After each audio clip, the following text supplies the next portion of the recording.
Mads, thanks for your time. Yeah, we got it. Yeah, I really appreciate it. Let's do it. Cyrus is a very frightening character who rules by fear.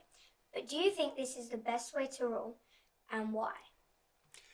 It is, obviously, to the moral of the film, it is not the best way to rule. But he can see it differently. He was kicked out when he was a small cub of his family, of society, because he had the wrong skin color. Obviously, that makes his heart quite dark. So that's the only way he knows how to survive, and that's the path he takes.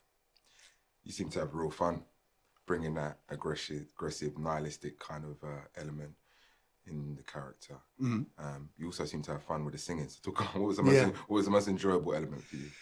The singing got to be fun. I was a little nervous in the beginning because I am not a singer. I've never done it before. And then doing it in Abbey Road studio was like the pressure was on. Just a little bit. Yeah, a little bit. So after half an hour, I think I started loosening up, and the people around me were super cool. And we just said, listen, we don't care how you sing. It's the lion. Let the lion sing it. And so we did that game instead of that. It was really fun. We saw what Malele looked like to the characters in the story, but what would your own personal Malele look like? Well, for Kiras, Milele would be a place where his son was still alive, his paradise. And I think they all see it the same way, like it's their paradise on earth. The problem with Kiras is that the path to go there is different from the other guys, right? And he probably wants the place for himself. Speak on working with Barry Jenkins. How did he bring the best out of yourself? Well, Barry was he was the only source to this film, because we had the script, obviously, but we didn't have anything else. We had a drawing. We didn't know how it was going to look. So Barry's job was to get us all in the same boat and sail the same direction. So every time we were in doubt, he will always describe to us exactly what he wanted, how it's going to look at the end. And he was just super inspiring, and it was fun. Every time we met him, there was something more he animated. We could see the film a little more. But at the very end of the day, when I saw it the other day on the big screen, the leap was so gigantic from when we left it. Yeah, I can imagine. You're part of, I mean, it's massive, right?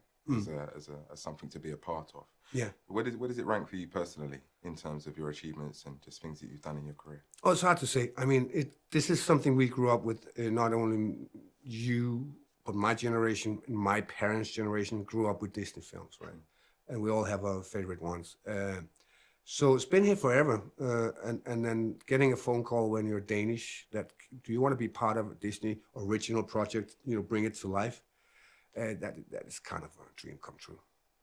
So in terms of like you taking this on, you knew what was kind of going to happen at the end. So how do you approach that? In the sense of like with the story was going? Yeah, with the story, yeah.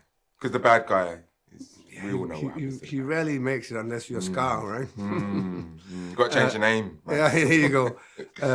No, I'm fine. That's his destiny. I think that as much as I'm the villain in the story, I think the heart of the story is between the two brothers, Taka and Mufasa, and how we see how dark Taka's heart turns when he realizes that his dream brother is so much more better at everything than he is. He's a real hero, and Scar's a coward. I think that's the heart of the story. Very beautiful story. Thanks for your time, man. Appreciate it. You got it? Yeah. Place your meeting, boy.